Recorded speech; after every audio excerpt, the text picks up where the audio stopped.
We should just let this run the entire time. 15 minutes, just let it play.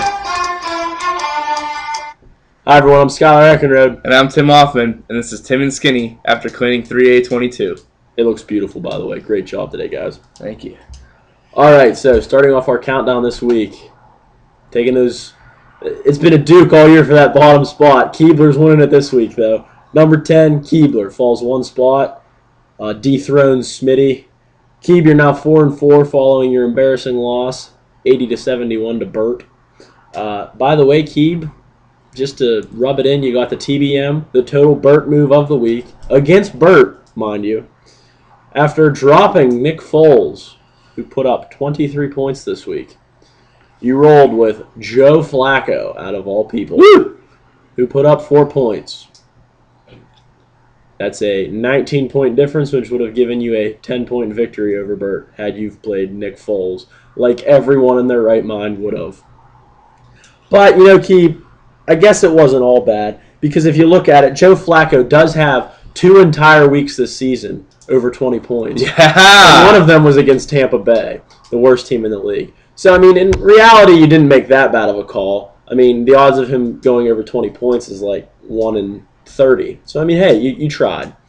But, anyway, Denard Robinson looked good for you in the running back spot. That's a positive thing. You didn't play him, though, I don't think. I can't remember, but I don't think he's going to be a long-term solution for your running back situation. But you did get Eddie Lacy off of Davey. You did have to give up Jimmy Graham, though, and now you're stuck with Jared Cook, who you played him 2 weeks ago when Jimmy Graham got hurt. He got like 2 points that week. He has yet to score a touchdown this season. He has yet to have 1 week in double digits. It's just not looked good for him, so you better find a tight end or else that trade is going to come back to bite you in the ass pretty quick. Also, you're rolling with Torrey Smith this week in your flex. I don't know what the hell's up with that. Maybe all of a sudden you become a Baltimore Ravens fan instead of a New Orleans Saints fan. Not too sure. You also have to roll with Isaiah Crowell as a running back this week. He didn't have any points. Yeah, Isaiah Crowell didn't have any points last week. Not even the starter on his team. Like I said, though, I'm going to go back to Torrey Smith. I hate that play. He does not have a game this season with over 4 catches. Does not have a game this season with over 4 catches. I wouldn't start him. But that's all I have to say about you, Keeb. Your team sucks. That was quite a rant there by Skinny. That was 2 minutes, roughly almost 3 minutes of bashing there. So take that in, Keeb. It's not bad. Maybe you need to take a step back and think about what the fuck you're doing. All right. Coming in number 9, coming off a hot streak of 5 straight losses, we have TD. TD, I still don't know what you're doing. I feel like being away from us up here is really hurting your fantasy game. Lynch, 3 straight weeks now with 6 points. That's almost unheard of. I would not expect Lynch to have weeks like that. You played Richardson this week. Great play. He was inactive, got you 0 points. You played the Dolphins D, though. That was your top scorer of your team with 27 points. That's pretty amazing and made up for most of your team's points. You played Martellus Bennett. He's a number 4 tight end for Chicago. 15 points. I think that's a great play. They're really arguing with what? He's on a bye this week. Yeah, he's on a bye this week, so that's going to be hurting you. But he's a good option with Cutler fighting with Marshall. Jeffrey's playing well, too, so I'd say those 2 are his targets right now. It's a good play. You did play Wilson this week. You got a little high on his 38-point week. You put him in over Rivers. Rivers had 19 to Wilson's 12. If you would have played Rivers and you played Robinson over Jones when Jones has been terrible this season, you would have played Robinson. You would have tied Smitty. That would have got you enough points to tie Smitty. So 2 little choices like that could have changed your week, could have kept you from getting number 9 spot. But, hey, that's what happens. Sorry, I just don't see how you can justify him playing Allen Robinson over Julio Jones. No, it's a stretch. I agree, but I'm saying there was 2 little choices he could have made. Both those guys suck. It just would have been a flip of a coin who you throw in there, but that could have happened. Good. That's all I have to say. All right, that's it. Okay, moving on. Number 8, Smitty. The only reason you're here right now is because your team's 2-6. Your team actually looked really good. Good job, Smitty, over there. Uh, where are we at? He is Burton for a squirtin'. Love the team name. It's been here for 2 years, and I still love it. I laugh every time I read it. But big thing about you, you scored just as many points as Tim this season, and only TD has more points against you. So, I mean, it's been a little bit of there you go. I like it. We got a Sports Center alert. Oh, Cavaliers. We have a Cavaliers video. If you'd like to see it, Tim will gladly show you. But no, Smitty. Like I said, a little bit of unluckiness going on there. I think to the 2-6 record, and Tom Brady is tearing it up. He is the #1 quarterback in fantasy over the past 4 weeks. You have Matt Forte, who has 4 straight weeks of over 20 points. The only bad side about Matt Forte, he's on a bye this week, and you have a big game against Tim. It is a huge game. Alfred Morris is 3rd in the league in rushing attempts. He's the number 14 running back right now. A pretty good, 2nd, 3rd round pick like you took him. I think you got him in the 3rd round, so a good right around where he should have been taken. Des Bryant, top 10 wide receiver, just as everybody expected. The team is rolling in the top half. The bottom half, not so much. You're rolling with Andrew Hawkins is your number 2 wideout. You have Vincent Jackson, who only had 1 point last week. Jason Witten finally got double digits in a game, so you have that going. First time all season. Yeah. The bench is still pretty weak, and so I don't know what you're going to do this week in the running back spot with Forte being out. You have Darren Sproles. He's currently hurt. Not sure if he's going to play this week. And Pierre Thomas, tell me he's picking somebody up that's going to make our projections about level. So he is somebody he's getting from the wire. All right. And Pierre Thomas is out as well, so hopefully that's a good pickup for you because you need this win desperately against Tim this week. A loss could really be devastating to your playoff chances. Okay. Is that it for Smitty? Yep. That's okay. it. Coming in number 7 is Jarrett. Off a 2-game losing streak, giving me the number 2 spot. Thank you, Garrett. In our division, that is. Andrew Luck. His run this season has been sempiternal. Sempiternal. What? That means never-ending duration. His run of the number 1 quarterback may never end. He is so good this season. He's been gold. That word is so big, I feel like that deserves 3 BAMs. I mean, that is just huge. Thank you. Thank you. Andrew Luck, 29 points for 400 yards, 3 TDs against the Steelers. That game right there was pretty much just a quarterback show. I don't think they even put defense out there. I think they just tried to play some pickup. But the problem with your team this week, Garrett, out of both your running backs, both receivers, your tight end and your flex, they only combined for 27 points. Most of your team combined for less points than your quarterback did. So that just tells me right now you're having a weak team other than your star with Andrew Luck. Your Vikings defense got you 21 points. They're the number 6 defense. They had 18 points last week. I don't know if they're a consistently good defense now or if they just had 2 good weeks. So that's something to keep an eye on. Johnson, 0 points. Calvin Johnson, like I said before, you need him on your team. You need him to play. 0 points. Your 2 receivers combined for 3 points this week. So if you get Calvin in there, your team takes on a whole different perspective with the major points that Calvin would bring to your team. So that's something you need to really hope Calvin stops being a pussy and gets back out there, because otherwise you might find yourself down there with Luke here in a couple weeks, and it'll be me, Keeb, and Dave heading into the playoffs. All right then. Moving on, number 6, Bert. Bert, you pulled out the stellar, solid win against Keeb this week. I know it was probably a pretty daunting task for you. You put up 80 points to Keeb 71, so... Wow. I'm sorry, I clicked on Cody Traber because that's Davey's new team name. Clever. I need to go to chest impressions because Bert thinks that's funny. It is pretty funny. Okay. Bert, you got Peyton Manning and Ahmad Bradshaw and your tight ends. That's about what you got. Julius Thomas has cooled off considerably over the past 2 weeks. He stopped catching 2 touchdowns a game. Yeah, I mean, and you couldn't expect him to keep that up. But still, you'd like more than 2 points out of him. You never know what's going to happen down there in Denver. He could catch 3 touchdowns. Emmanuel Sanders could catch 3 touchdowns. Demaryius Thomas could catch 3 touchdowns. There's a lot of guys to spread the ball around to.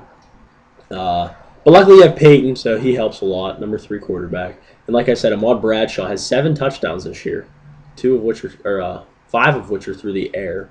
So I mean, he's doing well for you. You have to start Bobby Rainey this week, who is Tampa Bay's backup. Not really a fan of that, but you don't have any other options. Reggie Bush is out, and it wouldn't matter. Surprise! Rashad Jennings is questionable. He could come back if he plays. All right, you got some legitimacy in your running back core. And Reggie Wayne still hurt, not expected to play. A lot of buys this week. 5 buys for your team. So that's going to be interesting. You play Davey this week, so it's already a tough matchup. See you later, Bert. Your role, AJ Green's coming back. At least you got him. But Anquan Bolden, starting Anquan Bolden. Bold choice. A bold choice to start Bolden. He's only had 1 week at double digits, and that's because he caught like a monstrous touchdown pass. So we'll see what happens, Bert. It's going to be interesting. Hopefully it's bad for you. I never said that, but I do hope it's bad because right now me and you are tied for a playoff spot. So, hey, best of luck to you, but not really. All right. As a surprise to everyone, coming in at number 5, my co-host, Skyler. Getting the tumbleweed of the week. Yes, dropping 3 spots. This might be the lowest Skinny's been all season. It might be the lowest I've ever been ever. Yeah, that's also probably pretty true. Rodgers and Murray, 51 points combined. That's more than half of the points your team scored out of 99. McClure, your 3rd overall pick, got 9 points. I mean, you'd expect a lot more out of him. Or your 2nd overall pick, excuse me. But hey, not much you can do for him. I say every week, don't play Redskins players. Garcon, if he would have had like a 60-point night last night, you probably would have beat me. But he only had 4. He had 4 last week, 17 the week before. He's a roller coaster ride every week. You don't know what he's going to do. He's either going to go off or he's going to be good. Kind of like Joe Flacco, Keeb. But you might have wanted to play Niles over McKinnon. McKinnon's been pretty good, but Niles is still getting a lot of carries with Charles. That running game in Kansas City is on fire right now. So, I mean, he had a bad week last week, or 2 weeks ago, 16 this week. He's been up and down a little bit, but more of his weeks than less have been good production from Davis. So that might be something to keep in mind for the near future. Plus, your running backs are pretty still weak, so, I mean, you might want to give them a try. Not going to happen. Okay. Well, there you have it, folks. Go ahead. That's all I got for you. That's all I got for you. More bashing. No. I just appreciated you giving me the win, and I mean I don't usually put up 148 points, so that's pretty much like half of the points I put up all season in one game. So I'm taking my win and running with it. Okay, yeah. Coming in at number 4, then Tim Hoffman beat me this week. I just squeaked. That's all right. I don't care. Tim, it was a great win. It was your first win against somebody ever ranked in the top 5 all season. So you got that. Gronk and Ivory have found life. Now, what's bad about Gronk is the Patriots' offense has been rolling, but I think eventually it's going to come down to people are going to say, I'm going to stop Rob Gronkowski. We'll triple cover him for all I care. Let Brandon LaFell be the one to beat us. Edelman had like 2 points. Exactly, yeah. They'll take Brandon LaFell catching the ball and Julian Edelman over Rob Gronkowski because he's shown he can just get that ball and go and score. He had 3 touchdowns this week. Chris Ivory had 2 scores against the Buffalo Bills. They've only allowed 1 rushing touchdown all season. So a little bit of a surprise that he scores twice, but it happens. Ryan Matthews is expected back this week, so is Brandon Oliver going to be the same guy he was? However, Mark Ingram is on a tear right now. He's back from injury. It's going to be a big decision on what happens there in New Orleans. Kyrie Robinson's probably going to come back this week and play. Pierre Thomas might come back. They're going to be splitting carries possibly, so it'll be interesting to see what happens there. I think Ingram is their best runner, however, so I think he's going to get a bulk of the carries. Jamal Charles has been really hit or miss this season. He had 26 points last week against a very weak Titans defense. He really does take advantage of his matchups, however. When he plays the weak teams, he punches it home. You have to start Mohamed Sanu and DeAndre Hopkins this week. I'm not too sold on that. Mohamed Sanu has been producing, good. But that's without AJ Green. AJ Green's expected back this week, so it'll be very interesting to see what happens there. And DeAndre Hopkins, another hit or miss guy. He's got a great matchup this week, though. I can't remember who they play. They play Philadelphia, who has a very weak pass defense.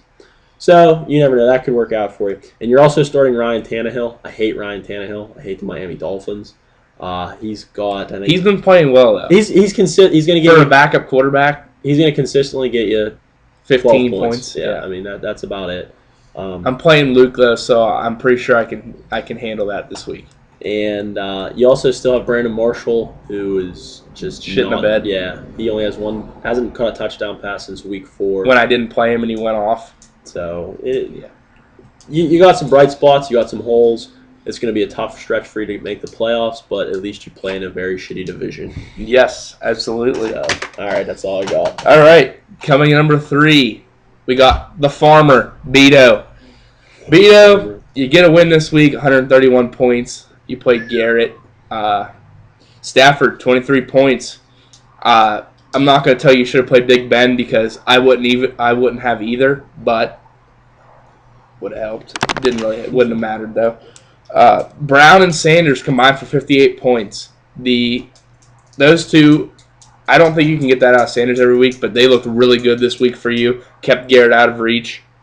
Benjamin, you played him again, 9 points. He's been very consistent. All but 1 week, he's been right around 10 or more points. So, great play there. I know Skinny really likes Benjamin as well, so keep playing him.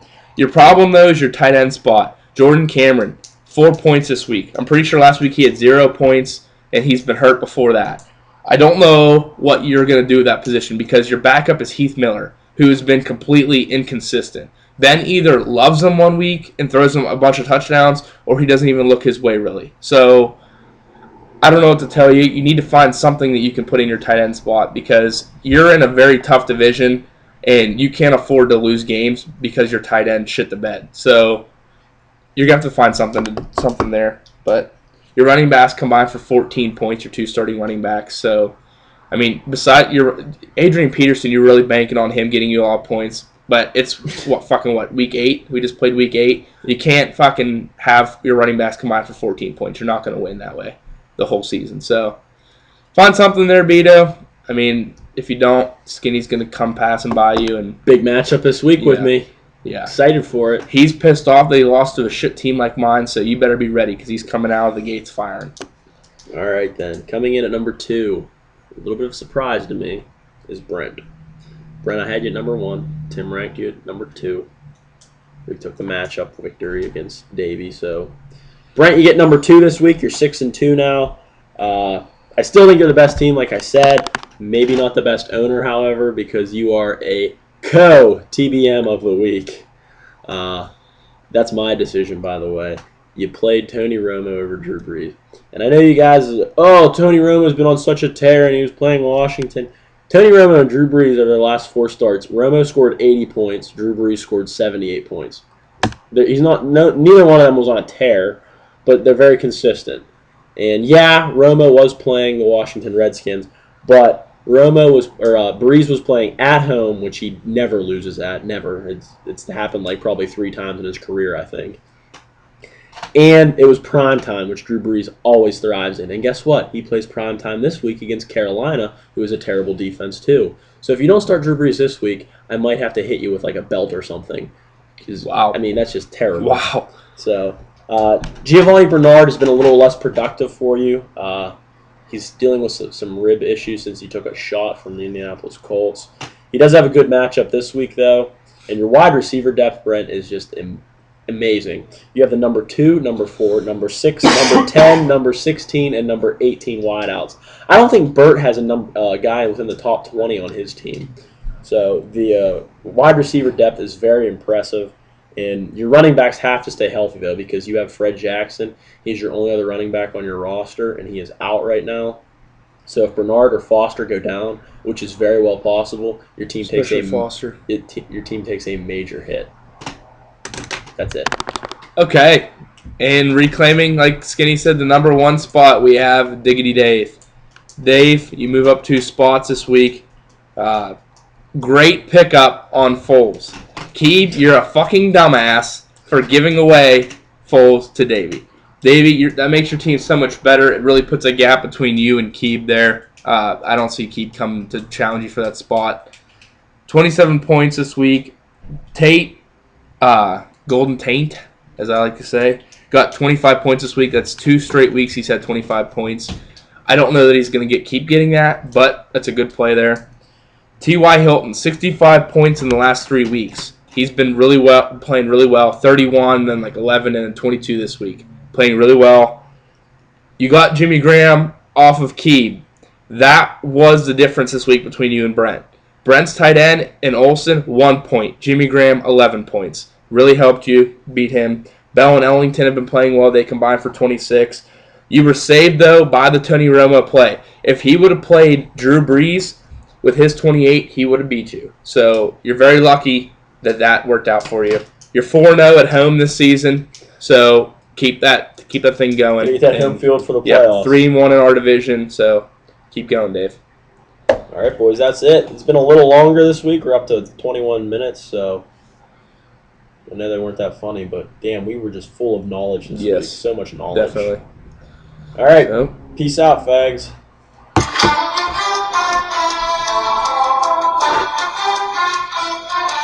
Bitches.